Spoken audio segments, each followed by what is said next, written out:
ಹಿರಿಯರ ನಂಬಿಕೆಗಳು. ತಂದೆ ತಾಯಿಯ ಸರಿಯಾಗಿ ನೋಡಿಕೊಳ್ಳದೆ ಪಿತೃಶಾಪ ನಿವಾರಣೆಗೆ ಶಾಂತಿ ಮಾಡಿಸಿದರೂ ಪ್ರಯೋಜನವಿಲ್ಲ. ಆಡಂಬರದಿಂದ ತೋರಿಕೆಗೆ ಮಾಡಿದ ಯಾವುದೇ ಪೂಜೆ ಫಲ ಕೊಡುವುದಿಲ್ಲ. ಸ್ತ್ರೀ ಶಾಪ, ಮಾತೃನಿಂದನೆ ಇದು ನೀವು ಎಷ್ಟು ಶಾಂತಿ ಮಾಡಿಸಿದರೂ ಸಹ ಸಂಪೂರ್ಣವಾಗಿ ಹೋಗೋದಿಲ್ಲ.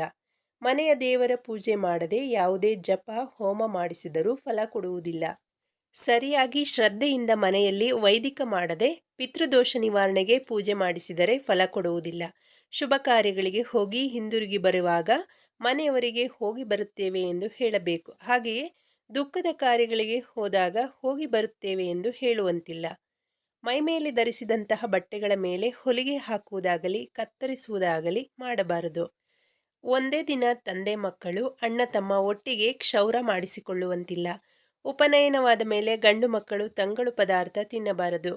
ಆಂಜನೇಯನ ಪೂಜೆ ಮಾಡುವ ಮುನ್ನ ರಾಮನನ್ನು ಪೂಜೆ ಮಾಡಿ ಅಥವಾ ಪ್ರಾರ್ಥನೆ ಮಾಡಿ ನಂತರ ಆಂಜನೇಯ ದೇವರ ಪೂಜೆಯನ್ನು ಮಾಡಬೇಕು. ಸಿಕ್ಕಿದ ಕಡೆ ಸರ್ಪ ಹತ್ಯೆ ಮಾಡುವುದು, ಸರ್ಪಗಳ ಹುತ್ತ ಒಡೆದು ಹಾಕುವುದು, ವೃಕ್ಷಗಳ ಛೇದನ ಮಾಡುತ್ತಾ ಇದ್ದರೆ ಯಾವ ಪೂಜೆಯೂ ಫಲ ಕೊಡುವುದಿಲ್ಲ. ಶನಿದೇವರು ಕರ್ಮಕಾರಕ, ಯಾರನ್ನೂ ಬಿಡುವುದಿಲ್ಲ. ದೇವರ ಮನೆ ಮತ್ತು ಹೊಸ್ತಿಲನ್ನು ಕಸಪೊರಕೆಯಿಂದ ಗುಡಿಸದೆ ಶುದ್ಧವಾದ ಬಟ್ಟೆಯಿಂದ ಒರೆಸಬೇಕು. ದೇವರ ಮನೆಯಲ್ಲಿ ಸ್ಟೀಲಿನಿಂದ ತಯಾರಿಸಿದ ಕಳಸವನ್ನು ಇಟ್ಟು ಪೂಜಿಸಬಾರದು. ಇತರರು ಜಗಳ ಮಾಡುವಾಗ ಜಗಳದ ಮಧ್ಯೆ ಮೂಗು ತೂರಿಸಿ ಬೆಂಕಿ ಹಚ್ಚಬಾರದು. ಇಡಿಯಾದ ಬೂದುಗುಂಬಳಕಾಯಿಯನ್ನು ಮನೆಯೊಳಗೆ ತರದೆ ಹೊರಗೆ ಒಡೆದು ಅನಂತರ ಮನೆಯೊಳಗೆ ತರಬೇಕು.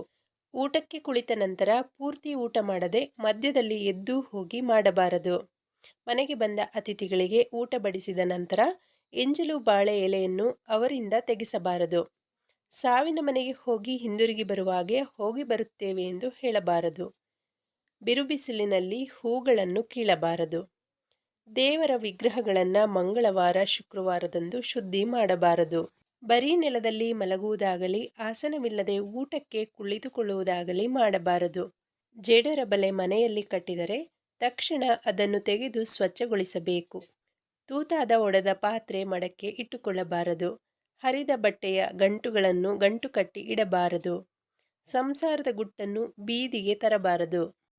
ಪತ್ನಿಯಾದವಳು ಪತಿಯ ಹೆಸರನ್ನು ಹಿಡಿದು ಕರೆಯಬಾರದು. ಆಕೆ ಯಾವಾಗಲೂ ತನ್ನ ಪತಿಯನ್ನು ಗೌರವದಿಂದ ಕರೆಯಬೇಕು.